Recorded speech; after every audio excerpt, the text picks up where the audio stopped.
Travel can disrupt your health in a number of ways. It can cause you to skip meals or become dehydrated. It can cause you to lose sleep. It can cause exposure to cold and wet conditions, and it can cause stress and exhaustion. Hi, my name is John Immel, and today we're going to talk about Ayurvedic remedies for travel. So travel brings you into an unfamiliar environment with unfamiliar foods and unfamiliar customs. So that creates uncertainty. It can cause you to make mistakes. It can cause delays in getting what you need. If you need to feed yourself, something simple like that. Or if, something more complex, like you need car repair. All of those things are difficult when you're in, or more difficult when you're in an unfamiliar environment. And so that creates natural anxiety and tension. And so right off the bat, we have to remember that finding a healthy balance between leaping into the unknown and maintaining stability is important.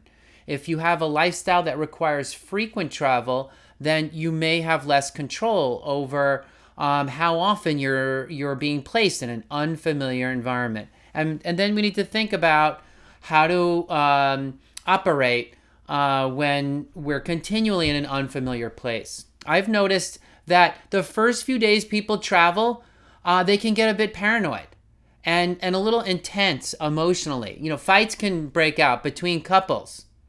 So couples should be aware of this when they travel together. That lack of familiarity can create tension, and you don't want that to spill over into your relationships. So simple, we're going to start with simple, and we'll get a little more technical later. First tip for a remedy for travel is humor. Make light of travel challenges. Laugh at them. When my wife and I went on our honeymoon to Austria, we were sitting down relaxing in the terminal after a long flight. And we're like, wow, we're doing our Ayurveda thing. We are relaxing. We're not just jumping into downtown Vienna. So we sat in the terminal for a little bit, talked, relaxed. And after an hour, we realized we forgot to pick up checked luggage. And then we got nervous and anxious. So that's the kind of problem that can come up while you're traveling. Something simple like that, forgetting something important. And then we were nervous and worried. What are we going to do about our luggage? Is it still there? Did somebody steal it? So another thing I like to do to increase familiarity when I'm traveling is pack some mementos. Pictures of my family, my kids' favorite stuffed animals, a favorite pillow. Once I even packed a small area carpet rug that I loved for my feet. Now that you may not have a baggage room for that, and that's okay. But the idea is that bring something along that's going to help you feel a little bit more comfortable. And also, don't forget to pack lots of food while traveling. I always go on whenever I get on a plane, it's like I bring a whole grocery bag with me. And people around me like, oh, what is that guy preparing to make for dinner on the plane, right? But I was well fed, and I even shared an orange with the person next to me on the plane flight. So be prepared. In other words, take some mementos for familiarity. Be prepared. Make light of any problems that come up, and expect to be a little emotionally intense the first day or two of traveling. Okay, time zones can also disrupt biorhythms. It could take a week to overcome jet lag. Just remember that, right? You're going into a new time zone. You're eating meals at a different time. You're sleeping in a different place. So that's going to create a little jet lag. Here we're referring specifically to the time zones. Even when the clocks change in the spring and fall, you might notice a little bit of jet lag. So just, be very careful. If you're in a jet lag kind of situation, just remember that, your body's making a big adjustment because of those change in biorhythms. Take it easy the first few days. You know, the first day that we arrived in Austria, we didn't plan a crazy travel schedule.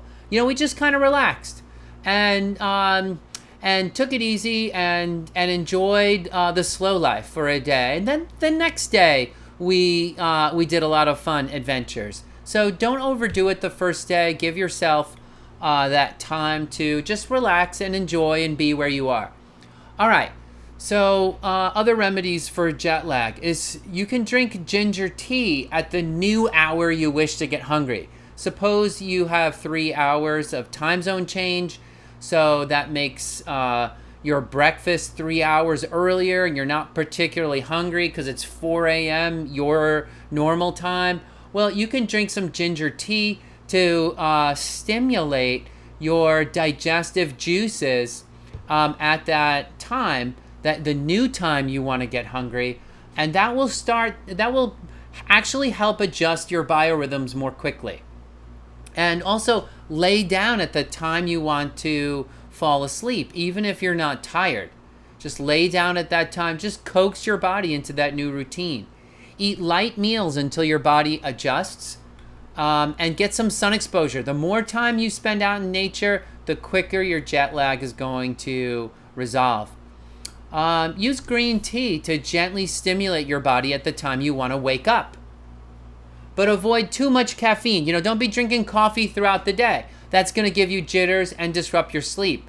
Coffee in general is a little bit more intense than green tea. I would go for the green tea. Coffee can overstimulate and also cause other issues too. It's a little bit more of an intense herb. All right, another thing, remember, when you're traveling is you're introducing your body to new local strains of bacteria, even the good bacteria, right? And so your stomach may be a little upside down for a few days.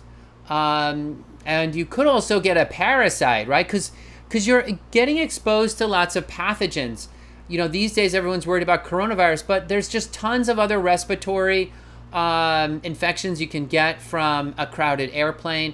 And then also when you're in a new country, you could be exposed to other kinds of parasites, tapeworm, for anything from, you know, tapeworms to whatever. So just be aware of that. Eat simple, easy to digest foods like soups, not foods with lots of dairy or rich sweet foods or very oily foods, because parasites can hide in those. You want simple, easy to digest foods so that your enzymes can kill those parasites easily. Avoid raw foods because that can contain a lot of parasites. Take a probiotic with you to keep your bowels and guts normalized as it's contending with new strains of things. Drink only bottled water. Don't share cups and utensils with others. All that could expose you. And wash your hands often. Even bring a small bottle of hand sanitizer. My wife makes one at home with a little bit of essential oils, and it smells beautiful, and it's all organic and natural. You can even bring an anti-parasite herb or formula with you, like grapefruit seed extract. For long flights, get up, walk around, stretch your legs. Do some deep belly breaths every 15 minutes. And perhaps even more vigorous breath exercises to keep your circulation strong. And in the next video, we'll talk about remedies for travel constipation.